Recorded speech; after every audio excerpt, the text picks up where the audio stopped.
अस्सलाम वालेकुम जी, कैसे हैं आप सब लोग।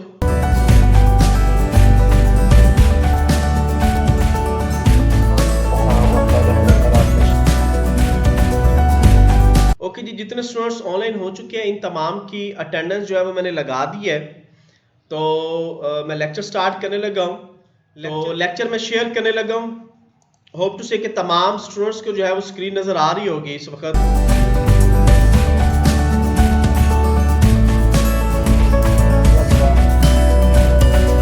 आज का जो हमारा टॉपिक है ऑपरेटिंग सिस्टम के अंदर वो thrashing memory mapped file and file system, इसके ऊपर आज हम लोगों ने डिस्कस करना है। तो स्टार्ट करते हैं। सबसे पहले है जी thrashing in operating system.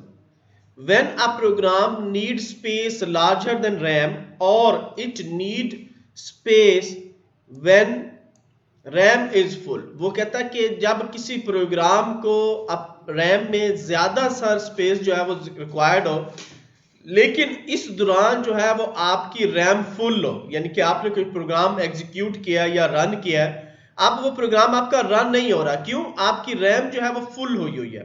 Operating system will try to allocate space from secondary memory and behaves like it has that match amount of memory by serving to that program। तो ऑपरेटिंग सिस्टम क्या करता है, वो कोशिश करता है कि secondary memory से, यानी कि आपकी हार्ड डिस्क के ऊपर से वो मेमोरी का कुछ डेटा जो है या मेमोरी का कुछ साइज जो है वो सिलेक्ट कर ले और उस प्रोग्राम को दे दे जो प्रोग्राम जो है वो लार्जर साइज के अंदर जो है वो एग्जीक्यूट होने जा रहा है। लास्ट लेक्चर में भी हम लोगों ने वर्चुअल मेमोरी को डिस्कस किया था। तो वर्चुअल मेमोरी का कॉन्सेप्ट ही यही था कि जब आपकी रैम जो है वो बिजी हो जाएगी या रैम आपकी फुल हो जाएगी, उसके बाद जो भी प्रोग्राम आपका एग्जीक्यूट होगा, उस प्रोग्राम को एग्जीक्यूट होने के लिए जो स्पेस चाहिए होगी वो हमारी वर्चुअल मेमोरी से स्पेस मिलेगी।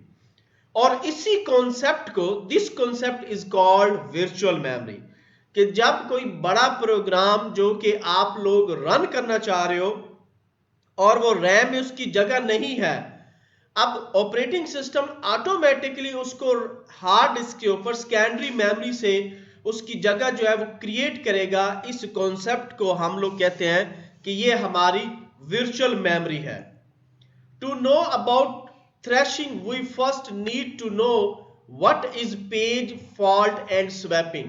वो कहता है कि इसी कॉन्सेप्ट को देखने के लिए, या आप अगर ये चेक करना चाह रहे हैं कि ऑपरेटिंग सिस्टम के अंदर थ्रैशिंग क्या चीज है, तो सबसे पहले आपको पेज के फॉल्ट और उसकी स्वैपिंग के बारे में पता हो। Page fault and swapping. We know every program divided into some pages. वो कहता है कि हम जानते हैं कि काफी सारे प्रोग्राम ऐसे हैं जो कि मुख्तलिफ पेजेस के ऊपर जो है वो डिवाइड हुए होते हैं। When a program need a page, जैसे ही किसी प्रोग्राम को एक पेज की जरूरत पड़ती है, which is not in RAM, जो कि रैम में नहीं है, that is called page fault। यानी कि अगर किसी प्रोग्राम को हमें जरूरत पड़ गई है लेकिन वो रैम का हिस्सा नहीं है, तो वो हमारा बेसिकली किस चीज का फॉल्ट होगा? आपके पेज का फॉल्ट होगा कि वो उस वक्त रैम को स्पेस नहीं दे रहा जिसमें उस पेज ने डिस्प्ले होना है। Whenever a page fault happen, जैसे ही पेज फॉल्ट यानी पेज का एरर जो है वो डिस्प्ले होता है ऑपरेटिंग सिस्टम के अंदर, operating system try to fetch that page from secondary memory and try to swap it on one of the page in RAM. तो सेकेंडरी मेमोरी क्या करती है, वो ऑपरेटिंग सिस्टम ये काम करता है कि वो कोशिश करे, ट्राई करे कि सेकेंडरी मेमोरी से उसको स्वैप करे और उसको अपने रैम के अंदर जो है वो लोड करे। इस चीज को हम लोग कहते हैं कि ये हमारा पेज की स्वैपिंग है, या जो हमारा सिस्टम है वो स्वैप हुआ है। अब हम आते हैं thrashing. If the page fault and then swap happening very frequently at higher rate, अगर तो पेज आपका फॉल्ट और उसकी स्वैपिंग जो है बड़े हाई लेवल पे जो है वो अप्लाई हो रहा है, उसका रेट जो है ट्रांसफर रेट बहुत ज्यादा हाई है, the operating system has to spend more time to swap these pages. तो क्या करता है कि ऑपरेटिंग सिस्टम जो है वो इसी दौरान आपके बहुत ज्यादा, एक पेज की बात नहीं कर रहा, मोर देन टाइम जो है वो अपने पेजेस को स्वैप करता रहता है, this state is called thrashing. वो जो पेजेस की स्वैपिंग है, एक पेज की वो बात नहीं कर रहा, वो मल्टीपल पेजेस की बात कर रहा है कि ऑपरेटिंग सिस्टम के पास अब वो स्पेस नहीं बची, आपके रैम ने जो है वो सारा फुल हो चुका है। अब सेकेंडरी मेमोरी से यानी वर्चुअल मेमोरी से रैम जो है वो ली जा रही है, स्पेस ली जा रही है। ऑपरेटिंग सिस्टम इस दौरान अपने पेजेस को स्वैप कर रहा है। वो जो पेजेस का स्वैप होना है वो बेसिकली हमारी थ्रैशिंग कहलाती है। Because of this CPU utilisation is going to be reduce. और सीपीयू क्या करता है, वो अपनी यूटिलाइजेशन को जो है वो आहिस्ता आहिस्ता रिड्यूस करता जा रहा होता है, और ऑपरेटिंग सिस्टम ट्राई कर रहा होता है कि ज्यादा से ज्यादा जो स्पेस है उसको रैम से मिले और वो सेकेंडरी मेमोरी से जो है वो इस चीज को खत्म करे। अगर वो सेकेंडरी मेमोरी से ये चीज जल्दी कर लेता है तो वो ऑटोमेटिकली आपका स्वैपिंग जो है वो खत्म होगी और रैम में स्पेस जो है वो क्रिएट होना शुरू हो जाएगा और थ्रैशिंग का जो लेवल है वो डाउन होना शुरू हो जाएगा। अब है जिसके इफेक्ट्स ऑफ थ्रैशिंग कि कौन कौन से इफेक्ट्स हैं जो थ्रैशिंग के अंदर हम लोग इस्तेमाल करते हैं। वन एवर थ्रैशिंग स्टार्ट, जैसे ही थ्रैशिंग आपकी स्टार्ट होती है, operating system tries to apply either global page replacement algorithm और लोकल पेज रिप्लेसमेंट एल्गोरिथम। तो ऑपरेटिंग सिस्टम के ऊपर डिपेंड है कि वो किस तरह के पेज रिप्लेसमेंट के एल्गोरिथम को चला सकती है। दो तरह के उसके पास पेज रिप्लेसमेंट के एल्गोरिथम है, एक आपका ग्लोबल पेज रिप्लेसमेंट है और दूसरा आपका लोकल पेज रिप्लेसमेंट है। सबसे पहले हम डिस्कस करने जा रहे हैं global page replacement. Since global page replacement can access to bring any page, it tries to bring more one pages whenever thrashing found. वो कहता है कि जैसे ही ग्लोबल पेज रिप्लेसमेंट एक्सेस की जाती है किसी भी पेज के ऊपर, किसी भी, चाहे वो स्टार्टिंग में है, चाहे वो मिडल लेवल है, चाहे वो एंडिंग लेवल है, जैसे ही उसे थ्रैशिंग मिलता है वो क्या करता है, डिपेंड कर होता है ऑपरेटिंग सिस्टम के ऊपर कि वो ग्लोबल लेवल को इस्तेमाल करे या लोकल लेवल को। But what actually will happen is, उस दौरान क्या होता है, due to this no process gets enough frame and by resulting thrashing will be increase more and more. तो इस तरह क्या होता है, थ्रैशिंग जो है वो दिन जो है वो मोर से ज्यादा होती जा रही होती है, लेकिन कोशिश ये होता है कि फ्रेम बाय फ्रेम जो वो कर रहा है वो उसको रिलीज भी करे। So global page replacement algorithm is not suitable when thrashing happen. जैसे ही आपकी, क्योंकि इस तरह क्या होगा, आपका प्रोसेसर जो है वो ज्यादा बिजी हो जाएगा, आपका ऑपरेटिंग सिस्टम जो है वो आपके प्रोसेसर पे ज्यादा लोड डाल रहा होगा, आपकी रैम पे ज्यादा लोड डाल रहा होगा, आपके वर्चुअल मेमोरी पे ज्यादा लोड डाल रहा होगा।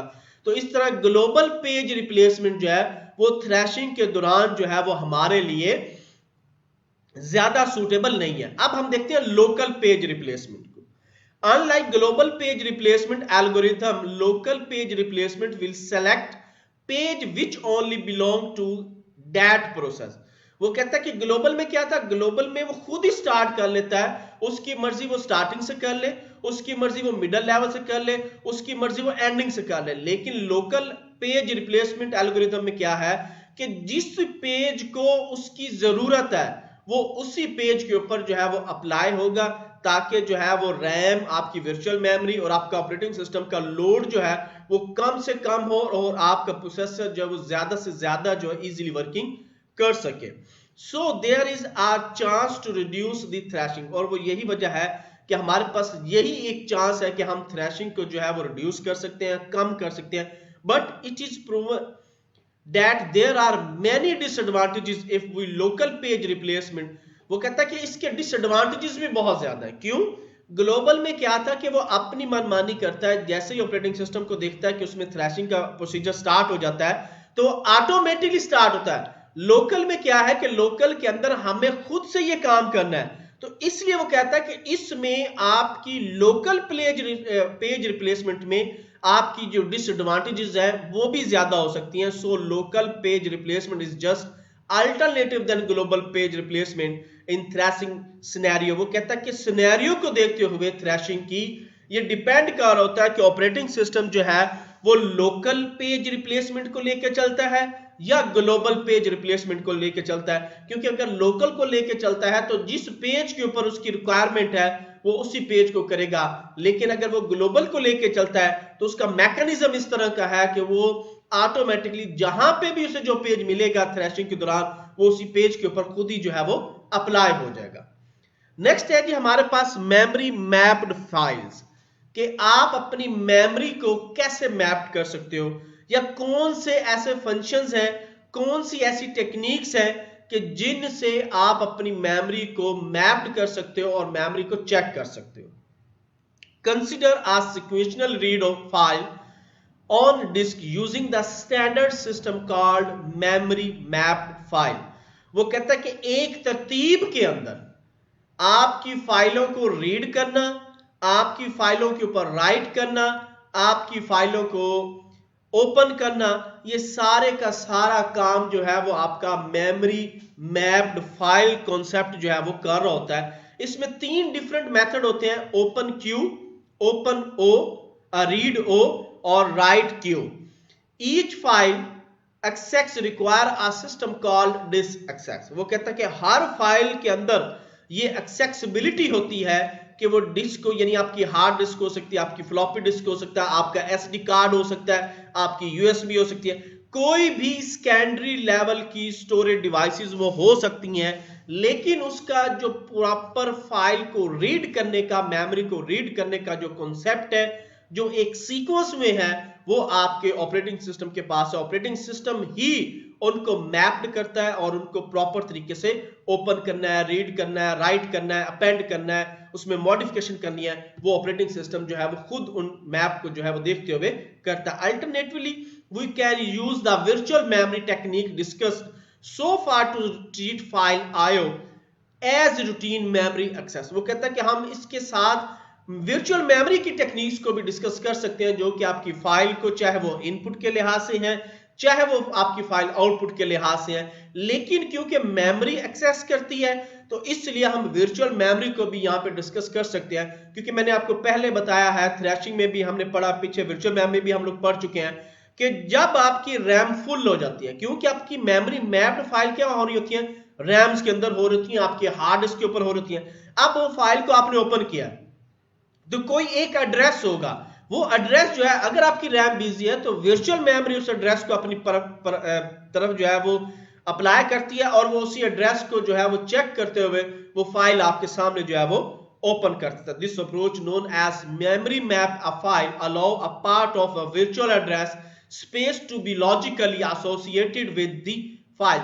वो कहता है कि यही वो अप्रोच है जिसको हम लोग बोलते हैं मेमोरी मैप फाइल, और ये हमें वर्चुअल एड्रेस और लॉजिकल एड्रेस देती है जो किसी ना किसी फाइल के साथ जो है वो लिंक्ड होते हैं। अब इसका बेसिक मैकेनिज्म है जी, उसको डिस्कस करते हैं।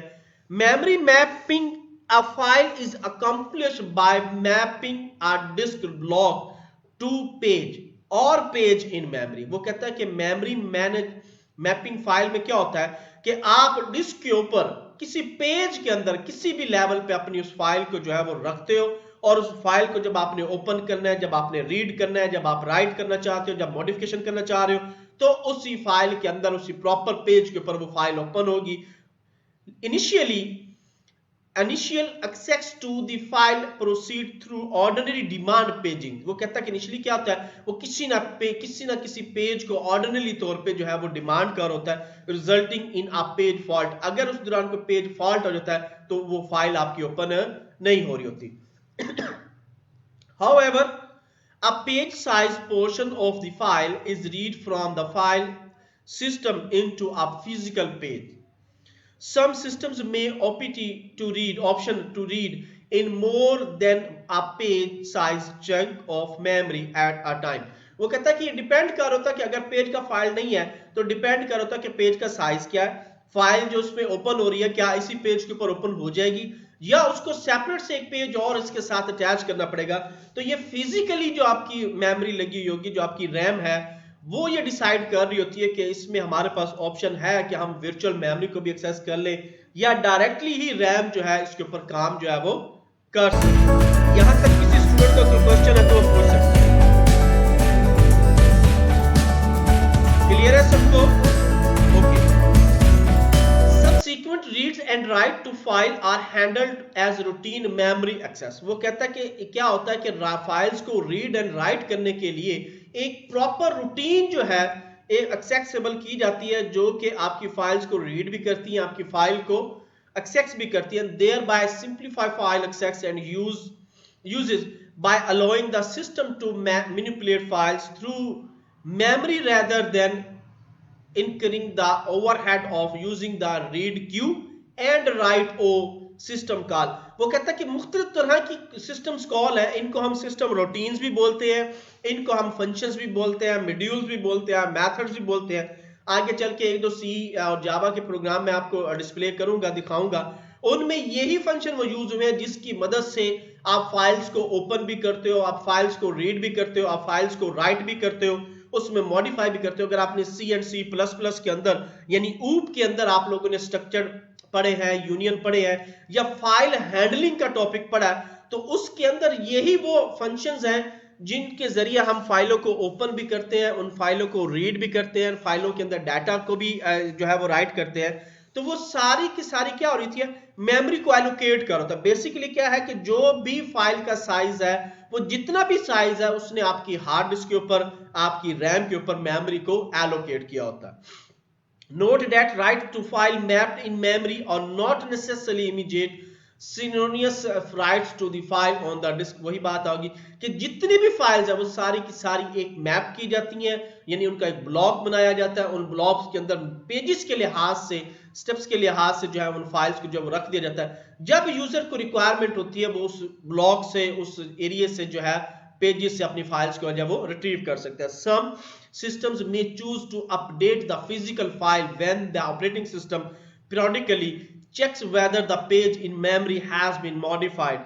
वो कहता है कि कुछ सिस्टम ऐसे हैं जो कि फाइल को जब हम अपडेट करते हैं, वो फिजिकली चेक करते हैं periodically अपने उन पेजेस को जो कि उस वक्त मेमोरी का हिस्सा होते हैं या उस मेमोरी के अंदर ओपन होते हैं। when the file is closed, जैसे ही फाइल क्लोज होती है, all the memory map data are written back to the disk and remove from the virtual memory of the process। जैसे ही कि आप कोई फाइल राइट करते हो, उसको मॉडिफाई करके, सेव करके, रिटर्न करते हो, क्लोज करते हो, ऑटोमेटिकली क्या होता है कि आपके सिस्टम के अंदर से वो रैम में से वो जगह खाली हो चुकी होती है। इसी तरह अगर वर्चुअल मेमोरी में से वो जगह ले रहा है तो वो वर्चुअल मेमोरी की वो जगह खाली हो चुकी होती है और डिस्क के ऊपर प्रॉपर तरीके से एक लोकेशन के ऊपर जाके वो सेव हो चुकी होती है।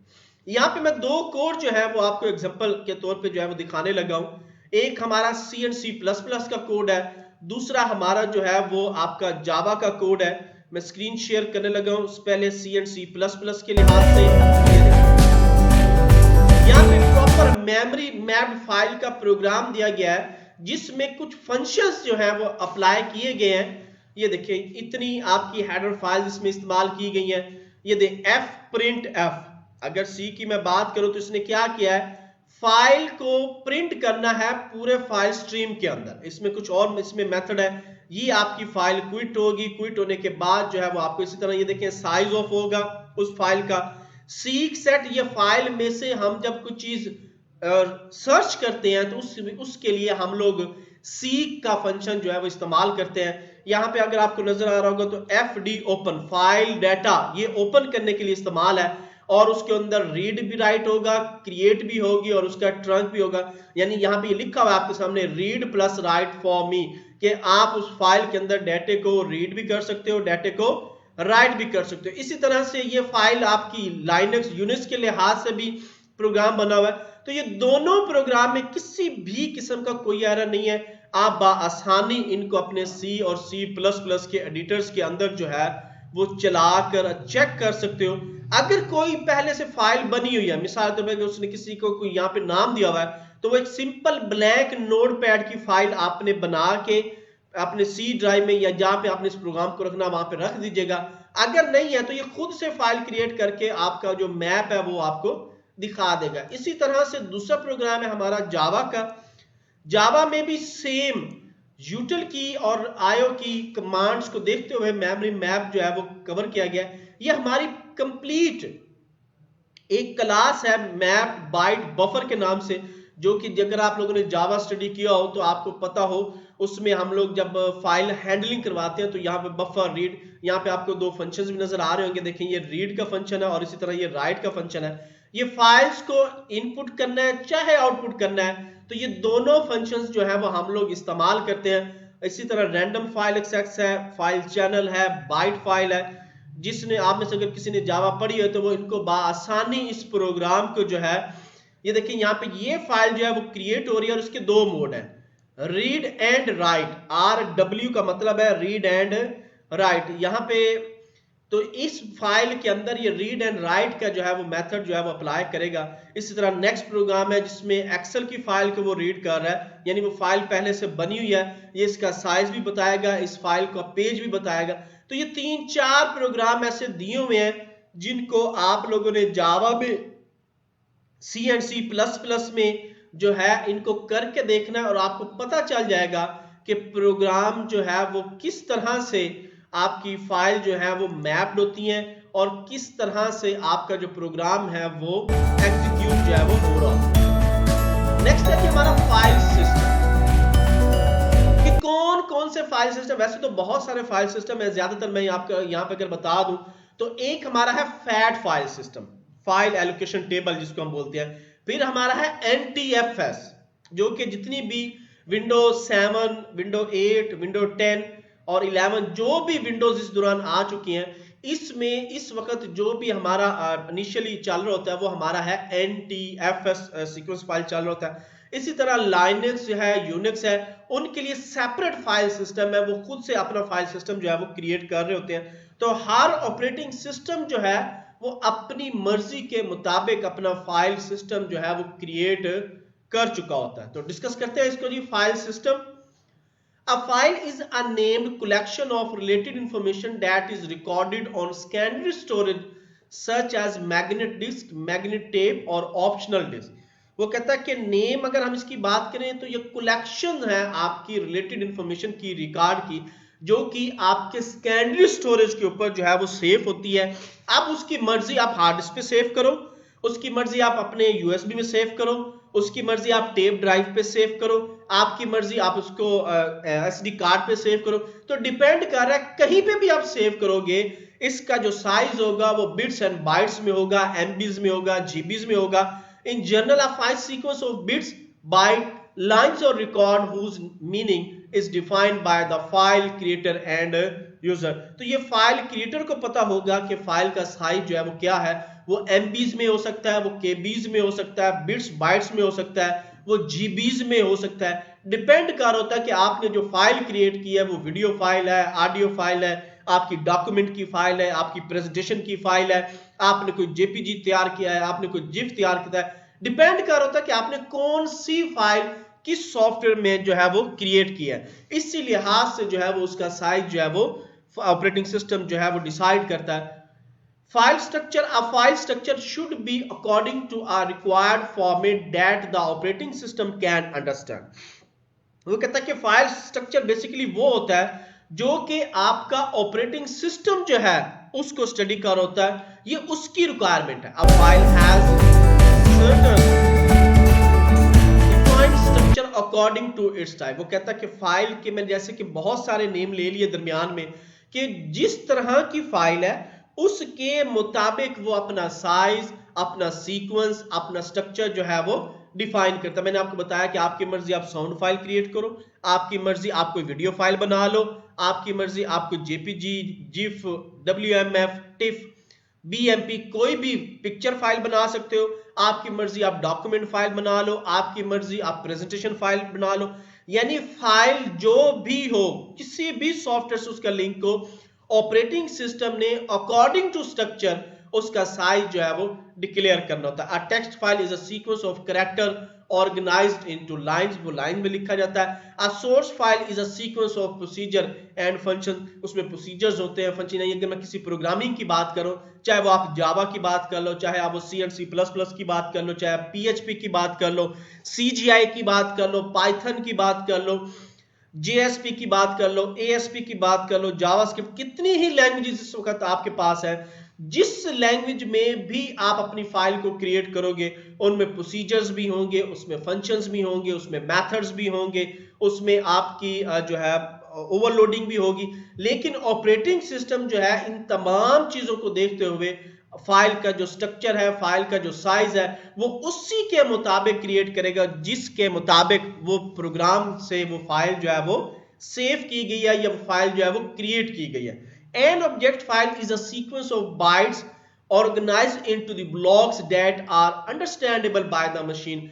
अब आपकी सोर्स फाइल वो है जो कि ह्यूमन अंडरस्टैंड कर रहा है, इंसान को अच्छी तरीके से उसको रीड कर सकता है, लेकिन जो मशीन है, कंप्यूटर है, उसको इसका नहीं पता। वो क्या करेगा, जैसे ही आप कोई भी की प्रेस करोगे, मिसाल के तौर पे आप प्रेजेंटेशन बना रहे हो तो F5 है, आप अगर सी का प्रोग्राम रन कर रहे हो तो कंट्रोल F9 है, जैसे ही वो कन्वर्ट होती है ओबीजे फाइल के अंदर, तो अब आपकी जो मशीन है, आपका जो कंप्यूटर है, उस फाइल को आसानी जो है वो अंडरस्टैंड कर सकता है। When operating system define different file structure, it also contain the code of the support.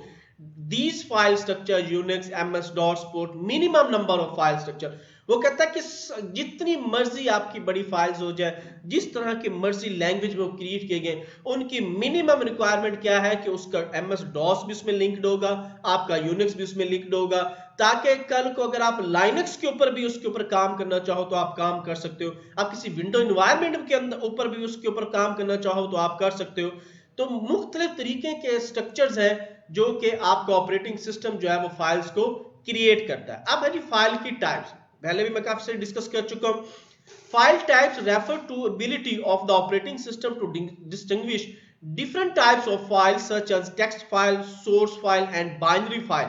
मुख्तलिफ तरह की फाइल्स हो सकती हैं जो मैं पहले बहुत डिटेल में बता चुका हूं, यहाँ पे आपको नजर भी आ रहा है, टेक्स्ट है, सोर्स है, बाइनरी फाइल है। Many operating systems support many types of file. Operating system like MS-DOS and Unix have following types of the file.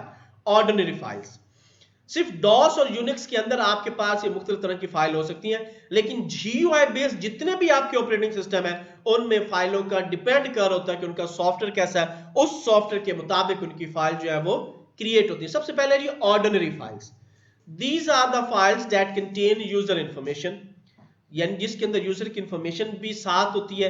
These may have text, databases and executable program. The user can apply various operations on such file like add, modify, delete or even remove the entire file. वो कहता है कि user कोई भी operation कर सकता है, वो फाइल को डिलीट कर सकता है, वो फाइल को में ऐड कर सकता है, वो फाइल को मॉडिफाई कर सकता है, वो फाइल को वहां से टोटली रिमूव कर सकता है, वो डाटा को रिमूव कर सकता है। कोई भी ऑपरेशन करे वो सारे का सारा ऑर्डिनरी फाइल के अंदर ही किया जाता है। डायरेक्टरी फाइल, किसी खास फोल्डर के अंदर, किसी खास डायरेक्टरी के अंदर अगर आप इन्हीं फाइलों को रखते हो तो वो हमारी डायरेक्टरी की फाइल्स जो है वो कहलाती हैं। These files contain list of files name and other information related to these file. वो कहता है कि ये मुख्तलिफ तरह की फाइल्स हैं, मुख्तलिफ तरह के ऑपरेशन जो है वो इसमें क्रिएट हो रहे होते हैं और डिपेंड कर होता है कि कौन सा फोल्डर, कौन सी डायरेक्टरी किस फाइल को जो है वो रिप्रेजेंट जो है वो कर रही होती है। नेक्स्ट है ये हमारे पास special files. These files are also known as device file. वो कहता है कि इन फाइल्स को भी हम दूसरे लफ्जों में डिवाइस फाइल्स बोलते हैं। These files represent physical devices like disk, terminals, printers, network, tape drive and etc. यानी किसी खास मकसद के लिए आपने कोई फाइल क्रिएट की है, वो हमारी डिवाइसेस की फाइल होती हैं, वो चाहे डिस्क पे हो, चाहे आप किसी टर्मिनल वो पीसी होते हैं जिनके साथ किसी भी किस्म का कोई सीपीयू अटैच ना हो, जस्ट कीबोर्ड है, माउस है और आपके पास एक स्क्रीन रख दी जाती है और उसका जो मेन सीपीयू है यानी जो सिस्टम यूनिट है वो किसी और लोकेशन के ऊपर जो है वो पड़ा होता है। उन सिस्टम्स को हम लोग टर्मिनल बोलते हैं या क्लाइंट बोलते हैं या नोड बोलते हैं। इसी तरह प्रिंटर्स हैं नेटवर्क्स के ऊपर या टेप ड्राइव, इस तरह की खास किस मकसद के लिए जो फाइल्स क्रिएट की जाती हैं इन्हें हम लोग स्पेशल फाइल्स बोलते हैं। दो तरह की ये फाइल होती हैं, एक character special file, data is handled character by character as case of terminals और प्रिंटर।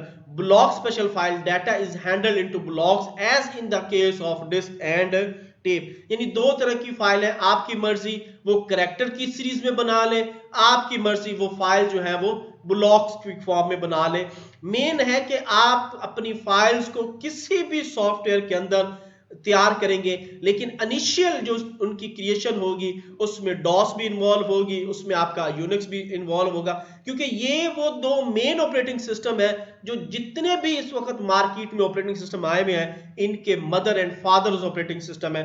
अगर ये ऑपरेटिंग सिस्टम आज भी मौजूदा जितने भी ऑपरेटिंग सिस्टम के साथ लिंक ना हो तो आपका कोई भी ऑपरेटिंग सिस्टम, चाहे वो लाइनक्स है, चाहे वो सन सोलारिस है, चाहे वो आपकी विंडोज है, चाहे वो आपका यूनिक्स है, चाहे डॉस, कोई भी ऑपरेटिंग सिस्टम जो कि GUI बेस्ड है वो डायरेक्टली एग्जीक्यूट नहीं हो सकता। यहां तक किसी स्टूडेंट का कोई क्वेश्चन है तो क्लियर है जी सबको?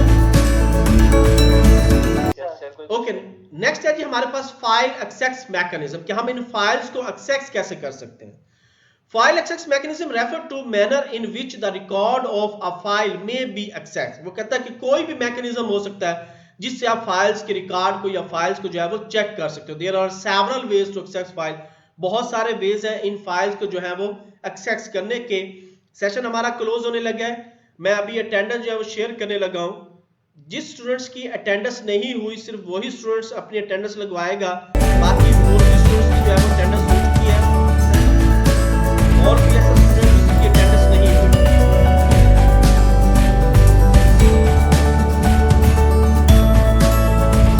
ओके, अब मैं अनाउंसमेंट जो बताने जा रहा हूं वो आपको बता दूं कि ट्यूसडे को जो आप लोगों का लेक्चर है वो 11:30 पे होगा।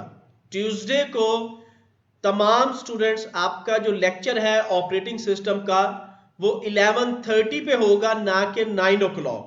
मैं रिपीट कर रहा हूं, तमाम स्टूडेंट सुन लें कि आप लोगों का ऑपरेटिंग सिस्टम का लेक्चर ट्यूसडे वाले दिन से ऑनवर्ड जितने भी लेक्चर हमारे होंगे ट्यूसडे को वो 11:30 पे होंगे। हम लेक्चर दोबारा से स्टार्ट कर रही है।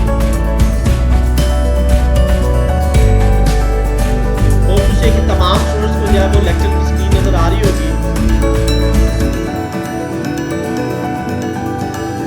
ओके जी, हम लोग डिस्कस कर रहे थे फाइल एक्सेस मैकेनिज्म पे। तो ये 3 तरह की 3 डिफरेंट टाइप्स हैं इसके।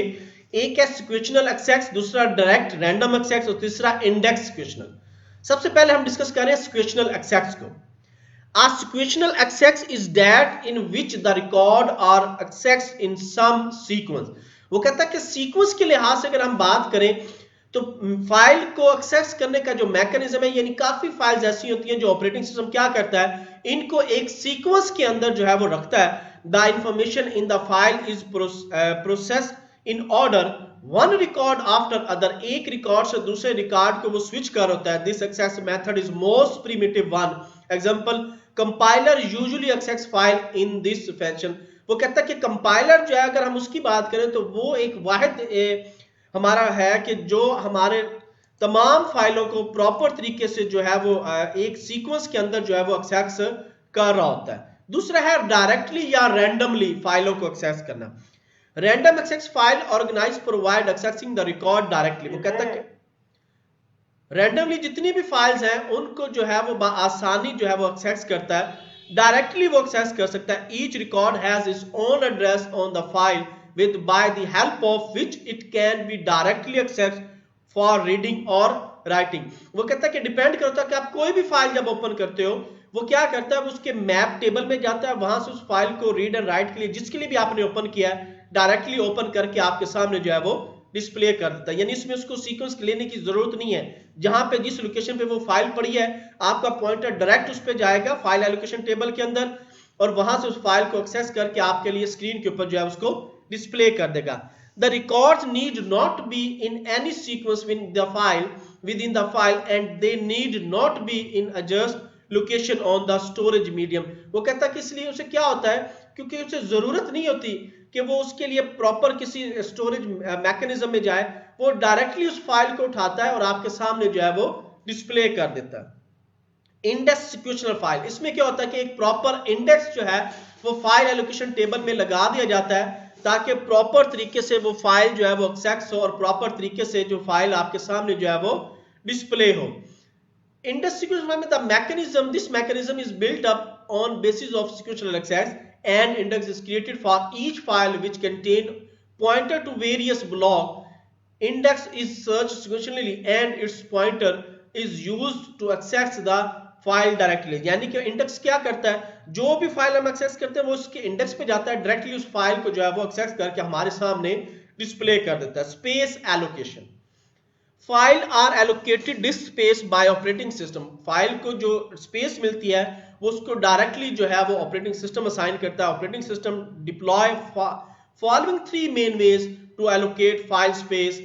वो कहता है कि 3 डिफरेंट इसकी एलोकेशन है, एक कंटिन्यूअस एलोकेशन है, दूसरा लिंक्ड एलोकेशन है, तीसरा आपका इंडेक्स एलोकेशन है। ये 3 कैटेगरी हैं जो कि 1 बाय 1 हम अब डिस्कस करेंगे और फाइल जो है वो अपनी स्पेस, अपनी जगह पे ऑपरेटिंग सिस्टम जो है उनको बनाएगा। सबसे पहले कंटिन्यूअस एलोकेशन।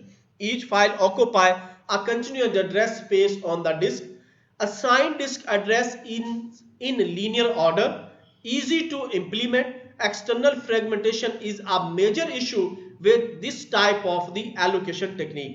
वो कहता है कि कंटिन्यूअस एलोकेशन में क्या होता है कि एक लीनियर ऑर्डर क्रिएट कर दिया जाता है, उस लीनियर ऑर्डर के अंदर फाइल को तरतीब वाइज जो है वो रख लिया जाता है, और जब जब उस फाइलों को हमें जरूरत पड़ती है एक्सटर्नल फ्रेगमेंटेशन से, उस टेक्निक से उन फाइलों को हम लोग रिट्रीव या ओपन कर सकते हैं। अब है जी linked allocation.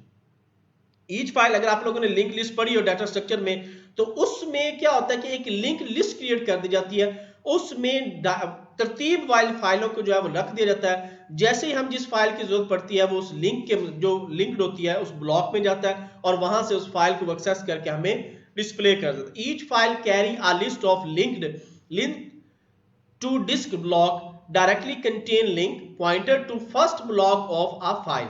No external fragmentation, इसमें यानी किसी किस्म की एक्सटर्नल फ्रेगमेंटेशन की जरूरत नहीं होती। फाइल्स ऑटोमेटिकली लिंक कर दी जाती हैं किसी एड्रेस के साथ। जब हम फाइल्स को ओपन करते हैं वो सीक्वेंस के लिहाज से उस एड्रेस को पढ़ता है और फाइल को हमारे सामने जो है वो डिस्प्ले कर देता है। Effectively used to sequential access file, insufficient in the case of direct access file. हम उसको इनसफिशिएंट स्पेस है तो भी वो फाइल जो है डायरेक्टली हमें मिल जाती है। Indexed allocation provide solution to problem of continuous and linked. वो कहता है कि ये दोनों के लिहाज से जो ऊपर हमने डिस्कस किया, जैसे कि लिंक्ड एलोकेशन था, कंटिन्यूअस, इन दोनों को एक सॉल्यूशन प्रोवाइड करता है कि इनके इंडेक्स जो है वो क्रिएट करता है। In index block is created having all pointers to the file. जितनी भी फाइल उसके पास सेफ है वो क्या करता है कि इंडेक्स जो है उसका क्रिएट कर देता है, और जब उसको जरूरत पड़ती है वो उसी ब्लॉक में जाता है और उसके इंडेक्स को जब क्रिएट करके आपके सामने जो है वो डिस्प्ले करता है। Each file has its own index block which store the address of the disk space occupied by the file, directly contain of addresses of index block of the file। वही बात होगी कि डायरेक्टरीज के अंदर वो file जो है create हुई पड़ी होती हैं और उनका इंडेक्स बना होता है, और हर एक पेज के ऊपर एक ब्लॉक जो है बना दिया जाता है। जैसे ही हम कोई फाइल को ओपन करते हैं, चाहे वो हम रीड करने के लिए करें, चाहे वो हम राइट करने के लिए करें, चाहे हम मॉडिफाई करने के लिए करें, चाहे उसमें से डाटे को हम लोग डिलीट करने के लिए करें, वो उस खास ब्लॉक में जाता है, उस खास ब्लॉक से उस डाटे को उठाता है और हमारे पास वो फाइल की फॉर्म में जो है वो डिस्प्ले करता है। यहां तक क्लियर हो गया सबको?